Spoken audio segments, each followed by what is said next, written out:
ஆண்டவராகிய இயேசு கிறிஸ்துவின் இனிய நாமம் மகிமைப்படுவதாக. இந்த இயேசு எப்படிப்பட்டவர் ஒரு நிகழ்ச்சிக்கு உங்களை அன்புடன் வரவேற்கிறேன். இந்த நாளிலும் நாம் ஒரு வேத வசனத்தை தியானிக்க போகிறோம்.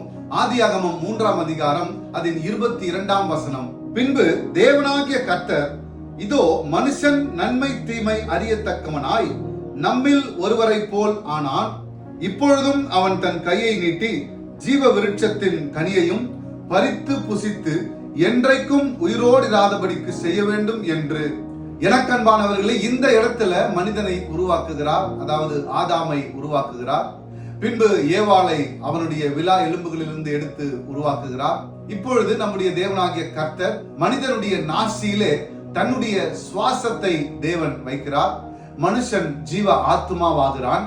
இந்த இடத்துல இன்றைக்கு நம்முடைய முக்கியமான செய்தி என்னவென்றால், ஆதியாகமம் 3ஆம் அதிகாரம் 22ஆம் வசனம். இந்த ஆதாமும் ஏவாளும் நீங்கள் செய்யக்கூடாது என்று தேவன் கட்டளையிட்டிருந்த அந்த நன்மை தீமை அறியத்தக்க ஜீவ விருட்சத்தை அவர்கள் சாப்பிட்டு அதன் பின்பு அவர்களுடைய சரீரத்துல பாவமான காரியங்கள் வந்து சேர்ந்ததை நாம் பார்க்கிறோம். அதற்கு பின்பு தேவனாகிய கர்த்தர் செய்த காரியங்களை நாம் ஆதியாகமம் 3ஆம் அதிகாரம் 20-21 வசனங்களிலே பார்ப்போமானால், தேவனாகிய கர்த்தர் ஆதாமுக்கும் அவன் மனைவிக்கும் தோல் உடைகளை உண்டாக்கி அவர்களுக்கு உடுத்தினார். பின்பு தேவனாகிய கர்த்தர், இதோ மனுஷன் நன்மை தீமை அறியத்தக்கவனாய் நம்மில் ஒருவரை போல் ஆனான். எனக்கன்பானவர்களே, இந்த இடத்துல நாம பார்க்க வேண்டிய ஒரு முக்கியமான செய்தி, இந்த ஆதியாகமம் 3ஆம் அதிகாரம் 22ஆம் வசனத்திலே சொல்லப்படுகிற ஒரு வார்த்தையானது, பின்பு தேவனாகிய கர்த்தர் மனுஷன் நன்மை தீமை அறியத்தக்கவனாய் நம்மில் ஒருவனை போல் ஆனான். நன்மை தீமை அறியத்தக்கவனாய் நம்மில் ஒருவனை போல் ஆனான் என்று. இந்த இடத்துல நீங்க கவனிக்க வேண்டிய ஒரு முக்கியமான விஷயம், ஆதாமையும் ஏவாளையும் படைத்த தேவனாகிய கர்த்தர் அவர்களுக்கு ஒரு காரியத்தை முன்னமே தெரிவிக்கிறார். ஆதியாகமம் 2ஆம் அதிகாரம் 7 முதல் 9 வசனங்கள். தேவனாகிய கர்த்தர் மனுஷனை பூமியின் மண்ணினாலே உருவாக்கி ஜீவ சுவாசத்தை அவன் நாசியிலே ஊதினார். மனுஷன் ஜீவ ஆத்மாவானான். தேவனாகிய கர்த்தர் கிழக்கே ஏதேன் என்னும் ஒரு தோட்டத்தை உண்டாக்கி தாம் உருவாக்கின மனுஷனை அதிலே வைத்தார்.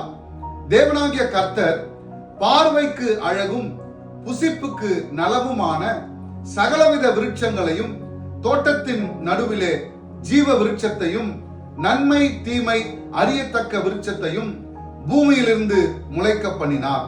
தேவனாகிய கர்த்தர் பார்வைக்கு அழகும் புசிப்புக்கு நல்லதுமான பலவிதமான கனிகளை அந்த இடத்துல, அதாவது ஏதேன் தோட்டத்துல வைக்கிறார். அதுபோக தோட்டத்தின் நடுவிலே ஜீவ விருட்சத்தையும் நன்மை தீமை அறியத்தக்க விருட்சங்களையும் பூமியிலிருந்து முளைக்க பண்ணி அந்த இடத்திலே வைக்கிறார்.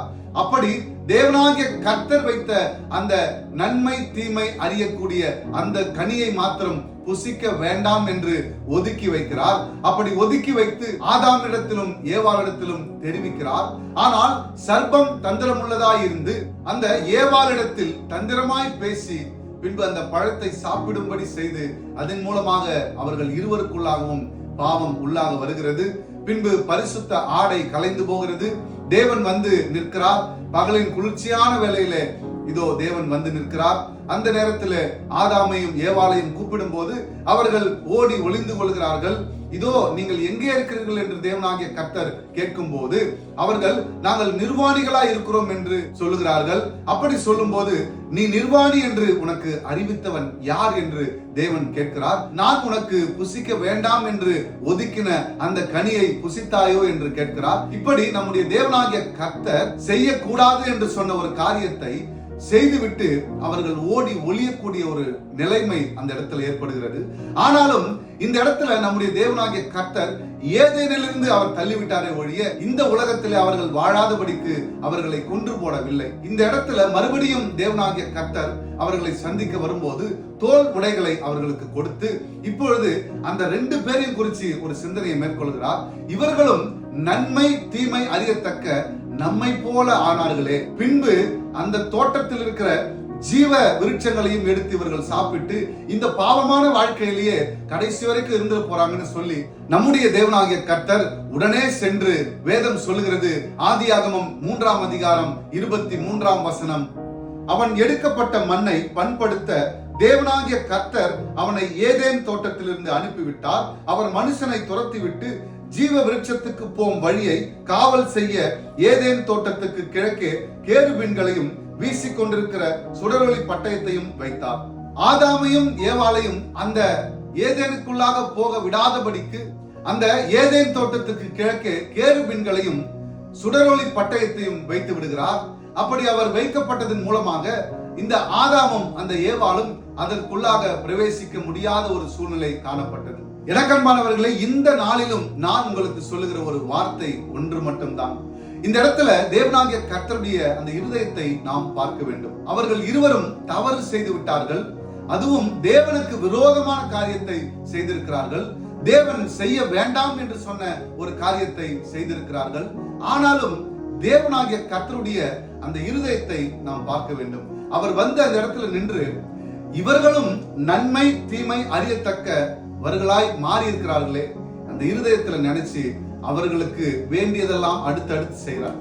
அதனுடைய வெளிப்பாடுதான் நம்முடைய தேவனாகிய கர்த்தருடைய குமாரன் இயேசுவானவர். இந்த உலகத்தின் பாவத்தை சுமந்து தீர்க்க வந்த ஆட்டுக்குட்டியாக அவர் நமக்கு இந்த உலகத்திலே கொடுக்கப்பட்டு இந்த உலகத்திலே ஒரே மனிதனாக எல்லாருடைய பாவங்களையும் சுமக்க பரிசுத்தமாய் வாழ்ந்து தேவன் தந்த எல்லா கட்டளைகளின்படியும் அவருடைய வார்த்தைகளின்படியும் நடந்து எல்லாவற்றையும் நிறைவேற்றி ஒரே ஒரு மனிதனாய் முதல் மனிதனாய் பரலோகத்துக்கு போய் அந்த இடத்துல வச்சிருக்கிறார். அப்படிப்பட்ட எல்லா காரியங்களையும் தேவன் பார்த்துக் கொள்ளுகிறவராகவும் அவர் நம் மேல் வைத்த அந்த அன்பை வெளிப்படுத்தும் விதமாகவும் இவ்விதமாக காரியத்தை நடப்பித்தார். இன்றைக்கு நான் உங்களை பார்த்து சில காரியங்களை கேட்கிறேன். இன்றைக்கும் ஒரு தவறை நமக்கு நம்மோடு கூட இருக்கிற யாரோ ஒருவர் அல்லது நம்மை சார்ந்து இருக்கிற அல்லது குடும்பத்தில் இருக்கிற யாராவது ஒரு நபர் ஒரு சின்ன தவறு செய்து விட்டால் அவர்களோடு கூட நாம் பண்ணுகிற அந்த தர்க்கத்தை குறித்து நாம் சிந்தனை பண்ண வேண்டும். இன்றைக்கும் ஒரு தவறை இழைத்து விட்டார்கள் என்பதற்காக நாம் என்னென்ன வார்த்தைகளை பேசி விடுகிறோம், எப்படிப்பட்ட சூழ்நிலையில் நடந்து கொள்கிறோம், கடினமாக நடத்துகிறோம், வார்த்தைகளால் வஞ்சகம் பேசுகிறோம். இன்னும் அநேக வருடங்கள் கூட அவர்கள் முகத்தை பார்க்க கூடாது என்று நமக்குள்ளாக வைராக்கியம் பாராட்டி அவர்களை சந்திப்பதை நிறுத்தி விடுகிறோம். ஆனால் இந்த இடத்துல நம்முடைய தேவனாகிய கர்த்தருடைய இருதயம் எப்படிப்பட்டதா இருக்கிறதை பாருங்கள். அவர்கள் நம்மை போல நன்மை தீமை அறியத்தக்கவர்களாய் ஆகிவிட்டார்களே.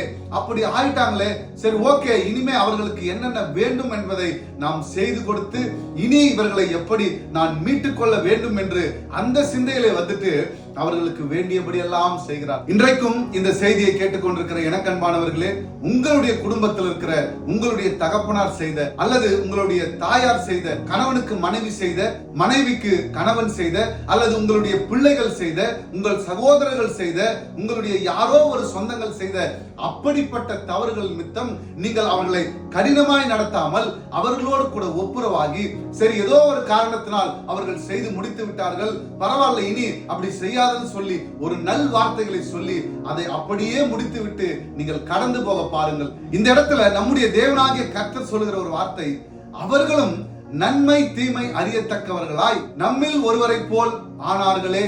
அன்றைக்கு பாவம் செய்து விட்டார்கள் என்று ஒரேடியாக அவர்களை தூக்கி எறிந்து விட்டு அவர்களை அழித்து போடவில்லை.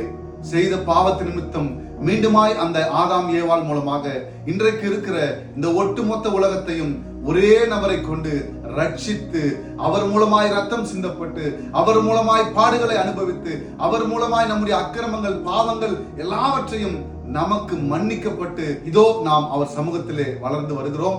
அப்பேற்பட்ட ஒரு நல்ல தெய்வத்தை நாம் உடையவர்களாய் காணப்படுகிறோம். உங்களோடு கூட இருக்கிறவர்களுடைய பாவங்களை தவறுகளை மன்னியுங்கள்.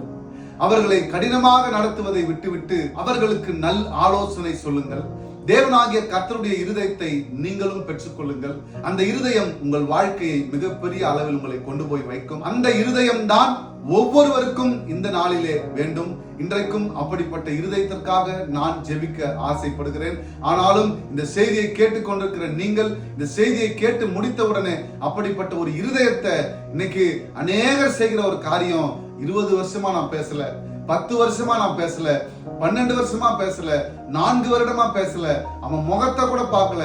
அப்படி என்னங்க பெரிய காரியம்? நம்முடைய கர்த்தராகிய இயேசுவுக்கு செய்த அந்த காரியத்தை காட்டிலுமா உனக்கு ஒரு காரியத்தை உன்னுடைய நண்பன் அல்லது உன்னுடைய குடும்பத்துல உன்னுடைய சொந்தங்கள் உன்னுடைய எதிரி உனக்கு செய்துவிட போகிறான்? அந்த இயேசுவானவர் ஒரு பாவமும் அறியாமல் அவரை துப்பினார்கள், அவரை கொட்டினார்கள், அவர் தலையில தடியில அடித்தார்கள், விலா எலும்பில குத்தினார்கள், கைகளிலும் கால்களிலும் ஆணிகளால் அடிக்கப்பட்டார்கள், காரி உமிழ்ந்தார்கள், அவரை பரியாசம் பண்ணினார்கள், அவரை நிந்தித்தார்கள், அநேக வார்த்தைகளை பேசி அவருடைய வஸ்திரத்தை அதாவது ஆடையை சீட்டு போட்டு பங்கிட்டார்கள். இப்படி அநேக காரியங்களை. ஆனால் வேதம் சொல்கிறது அவர் பூமியிலே சுற்றி திரிந்த நாட்கள் எல்லாம் நன்மை செய்கிறவராகவே சுற்றி வந்தார் என்று வேதம் சொல்கிறது.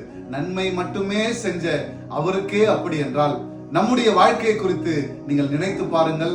ஒருவருக்கு ஒருவர் விட்டு கொடுத்து வாழ கற்றுக்கொள்ளுங்கள். உங்களுடைய வாழ்க்கையை அவர் மேன்மைப்படுத்துவார். அந்த நல்ல இயேசுவை நாடுங்கள். என் தேவனாகிய கர்த்தரை தேடுங்கள். அவர் உங்கள் வாழ்க்கையில் ஒரு அற்புதத்தை செய்ய வல்லவராய் இருக்கிறார். Thank you. God bless you.